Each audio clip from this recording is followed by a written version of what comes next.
Since a lot of booktubers are talking about their book boyfriends, I figured I would compile a list of my 10 book boyfriends from books, and I made sure to choose the most unique ones because I don't want to just go with the flow like everybody else does. I like to be different.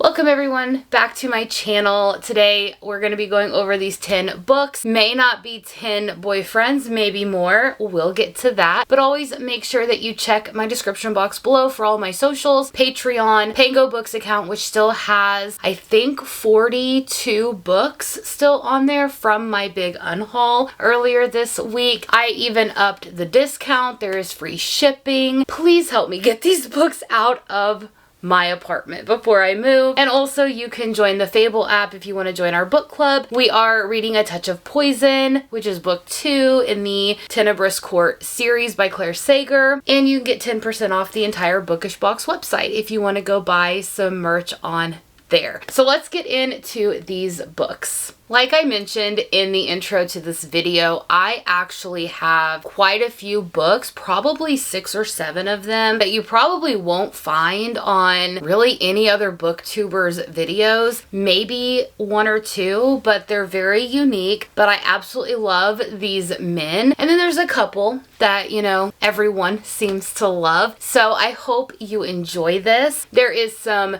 dark romance and there's fantasy romance in here. I'm not gonna lie, there are actually 2 Why Choose books in here, so it's not gonna be 10 men. It's gonna be more like 18, 19, 20. Let's get into the books. Also, since I'm starting with this book, I want to make a disclaimer for any and all of these books. They are very spicy. They do have a lot of trigger warnings to them, some less than others, but please make sure that you check those out before you pick up any of these. The first one I'm going to talk about is The Losers by Harley LaRue. These men, okay, there's 4 of them.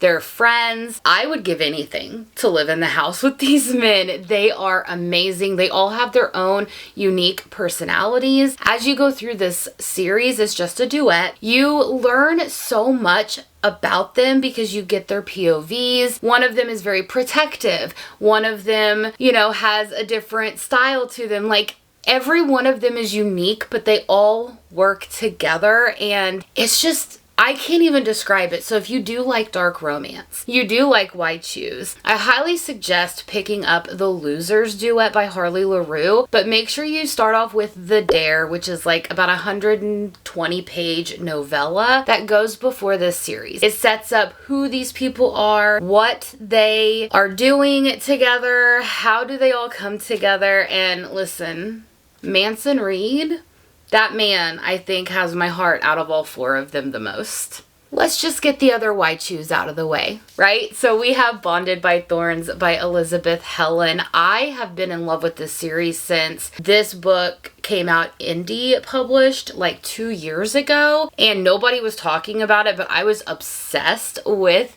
these men, and now we have 4 books with, I think, 3 more to go. There are 5 men. Listen, it's like starts off as a Beauty and the Beast retelling, but it becomes so much more. If you like retellings but don't want it to like stay that way the entire time, want a huge world, a complex plot, every single character in here having so much depth to them, their personalities just jump off page. You end up loving one and then you get the other and you end up loving them and you just don't know how to choose. Definitely check out Bonded by Thorns. I absolutely love this series. If you are looking for something a little tame, okay, I think this is the only book on my list that is pretty tame. Emmy and the Tudor King, The Hearts and Crowns trilogy by Natalie Murray. Listen, King Nick, all right, he has every piece of my heart. I wish I could go back in time, live in Tudor England where King Nick was a real person, even though he's not. This follows a girl who does basically travel back to like 1580 Tudor England. She's trying to navigate the court. She meets the king, kind of catches the king's eye. This series is not spicy. It's a lot of closed door, but if you want it to be spicier, you can get the omnibus that Natalie Murray came out with, where it's the same story, but she upped the spice level and made it new adult. So you can read it either way. You can read the books individually and just have closed door romance, or you can get the big omnibus and just live out your spicy dreams. I love this series. All right, so that was the only, I guess, cleaner book that I'm gonna have on this whole list. Please make sure that you check the spice warnings, the trigger warnings, all of that. But we have The Other Side of the Mirror by Dana Evan, another romantasy where it's like a portal fantasy. You have our girl who ends up going through the portal, going on this traveling quest with these side characters because she needs to fulfill a prophecy, make sure that the land goes back to the people and stops wilting and dying, and things just go awry. Okay, you have a war, you have romance. Bash in here, oh my goodness. Bash is everything, and for whatever reason, if you've ever watched Reign, which is like the young adult series that was kind of about Mary Queen of Scots, listen, I keep thinking of Bash in that TV show being this Bash. I don't know why. I mean, I've seen character art. They don't look anything alike, but that is what I am picturing. I love it. It is dark in here though, so please make sure you check trigger warnings. I do know one of the big things is attempted SA. If you are not comfortable with that, don't read this series. Let's dip our toes into a little bit of paranormal romance, and that is Of Shadow and Moonlight by Luna Laurier. This is one of 2 arcs that have ever been, and it is actually signed by Luna. I love her so much. She's an amazing author. There are 4 books out. There's book 1 and book 2. There is also 2 novellas, which is book 1.5 and 2.5. She is still writing. I think book 3 possibly might be coming out later this year. This is following a girl who has a crippling health condition. She is going to die, so it does have a lot of representation in there of that. But then you have immortals, you have gods, you have reincarnation, you have where they are a band of not really misfits, but they all work together and they're trying to solve this mystery, find out what is happening, and take on the big bad. I love this series. I have laughed, I have cried, I have wanted to throw the book many times. If you like paranormal romance and you like immortals and you like cute little shadow pets, that's all I'm gonna say, you may like this book, because I'm gonna tell you right now, Damien, oh my goodness, Damien. I just need to say his name. Back in the romantasy world, we have Rhapsodic by Laura Thalassa, because Desmond Flynn is literally everything. I know that he has been compared to Rhysand many, many times. I feel Desmond has a little bit morally gray of a character arc because he's not fully, it's your choice. It's your choice. Desmond Flynn like loves Callie, but literally will burn the world down, and I love that. If you don't know what this is, a lot of people say that if you love A Court of Thorns and Roses, you would love the Bargainer series, Rhapsodic being the first book. I would agree and disagree. I think there are similarities where you have like a night court king, you have a morally gray man, a shadow daddy, if you will, but I really don't see a whole lot of similarities past that, because dipping in and out of urban fantasy and just fantasy. So if you want something after reading A Court of Thorns and Roses, but you want something that just gives you maybe a little bit of that taste, definitely try Rhapsodic and see what you think about Desmond Flynn. How about a vampire romance? Cloak of the Vampire by Sapper A. Englard. I read this as an art during the summer last year and I fell in love. Ragnar Rain is like everything to me in a vampire love interest, I guess. He is brutal. He doesn't care about anybody's feelings. He's strong. He's sexy. Oh my goodness. Basically, in this world, you can be turned into a vampire by a kiss. And if you become a vampire, you join a league. And then if you are a new vampire, you have 3 or 4 months where you hone whatever skill you have. You go up for the auction, and all of these other league leaders, I want to say there's like 5 or 6 possibly, they all can bid on you. And you go to that league. Well, Ragnar is a leader of a league that our girl Eileen gets into. Okay. And she did not want to be a vampire. It was an absolute mistake. So she's trying to get out of it. She goes up for auction. I can't tell you anything else from there. This book is so good. I have read this one and Blood of the Gods. I'm desperate for book 3. I don't even know when book 3 is going to be coming out. I hope it's soon.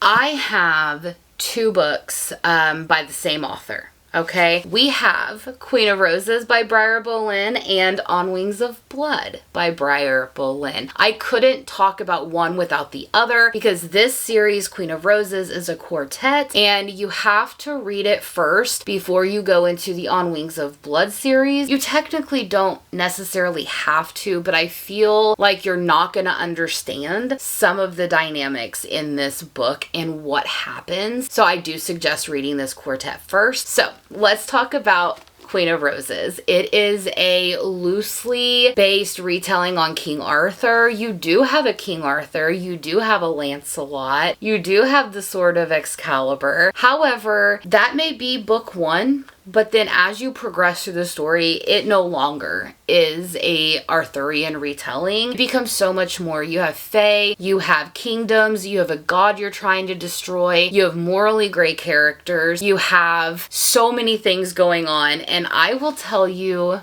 right now, Draven is literally a shadow daddy as well. He is so amazing. He starts out as a character, but then he becomes so much more. And I'll tell you right now, okay, some of the animals in here, their companions that you learn who they are, like in the 2nd and 3rd book, I love it. Okay, I am so in love with it, and I think Briar does an amazing job of weaving a good romance with a very high stakes story. So after you've read that quartet, right, it's so amazing. If you have not picked it up yet, please pick it up because it is starting to gain a lot of, I guess, publicity is what you would say. People are talking about it more and more, and then you can go into On Wings of Blood, which there are 2 books currently out. It's On Wings of Blood and The Bond That Hurts. I can't tell you much about who is in this book because you need to read this quartet first. But you meet the main character in the Queen of Roses series, and as she is going to Bloodwing Academy, I can't even tell you how she gets there. It's all about vampires and humans, and they have kind of like this, it's not like a throuple, but it's like a circle where you have one person who's the head of it, and then you have 2 other love interests, and everybody kind of loves each other. Shall we? Anyway, I am so in love with Blake. If you like Draco Malfoy vibes, if you are one of those like fan fiction readers that love Hermione, you would absolutely love Blake. Blake is Draco Malfoy coded to a T. Everything about him, the way his personality is, the way he acts, the way he treats the love interest, everything about it. I love this. This has dragons. This has vampires. This has fae. This has a lot of things in here. So I have been screaming about this book. The last book I'm going to talk about. I could not pick one love interest. Okay, I had to pick multiple. That is just me sitting here off the top of my head thinking about it. If I really thought about it, I would probably say every male that lives in Orthros. That is the Bloodgrace series by Vela Roth. Listen, I don't know what Vela does to her men, okay? She creates this world, and every man in it that is not despicable, that is actually on the side of good, is just 100% amazing and love interest worthy and book boyfriend worthy. okay? But this is a very long series that is still going. It is a very dense political fantasy romance. There's not a lot of high stakes most of the time. A lot of times just sitting around and chatting. But I love that. I'm in love with this series. I'm in love with these characters. You follow Leo and Cassia. Leo, he's your little marshmallow. He's the boyfriend that you would go to if you want to feel good, be comforted. I don't think that he'd be too much of a love interest for me. Then you have Mac and Lyros, okay? Now granted, okay, they're gay. They are two men that love each other unconditionally, but I would love to wedge myself in that and make it a throuple, okay? I'm sorry. If they could just swing a different way from time to time, I'll be there. Mac and Lyros are my kings. I love them so much. I cannot get enough of them on page. I even begged Vela probably about a week or two ago in our street team chat. I was like, you need to give me a Mac and Lyros original love story. I need to know how they met. I need to know everything about them. I need to know what they like to drink in the morning. I need to know what kind of pajamas they wear to bed. I need to know everything about my men, okay? I love them. But then you have Rudhira, and Rudhira is kind of like the grace father to a couple of these immortals. Rudhira, poor man, has not found his grace yet, and I feel so bad for him. But Rudhira is so good because he is out on the front lines. He is big and bad and can protect himself, but also is a marshmallow. I love him. I love all the men in here. I can't tell you any other men because I feel like that would be a spoiler, and I can't do that for you. If you want to know anything about any of these men or other men that are in here, definitely go check out the Blood Grace series. And Vela, if you're watching this, can you just make Mac and Lyros real? Maybe even Rudhira? I'll take it. But yeah, I beg her so frequently. I'm like the one on the sideline that's like, I need Rudhira's story, I need Mac and Lyros' story, and then I'll be quiet for like 2 or 3 months because she'll give me like a little crumb, and then like 2 or 3 months later I'm back at it. I'm like, okay Vela, I need Rudhira's story. I know that she's working away. I love her to pieces, and she's one of the most sweetest authors out there, and I love talking with her. Of course she knows that I'm the one that's perching on her shoulder, being like, I need Rudhira's story. I need Mac and Lyros' story. But anyway, guys, I hope that you do pick this up. Just know that it's very dense and very slow, but so worth it. All right, everyone, I wanted to kind of sit down and just talk about some book boyfriends with you. I know that there's a lot of these videos going around right now. I have seen them, and I see that like probably 5 out of the 10 books that people put on there are kind of all the same. I wanted to give you the unique ones, the ones that you don't hear a whole lot about. Maybe you will end up picking one of these up. I hope you do. Let me know in the comments if you will be picking this up or if you've already picked these up. Always love to talk with you. Hit me up over on my Instagram, Fable app. Come join it. It's Dreaming of a Fictional World, I think is the name of our book club over there. Join our Patreon if you want to. I love talking books. And if you don't want to leave me a comment or reach out to me, just leave me whatever your favorite emoji is down below. How about that? And then I will see you next time. Bye!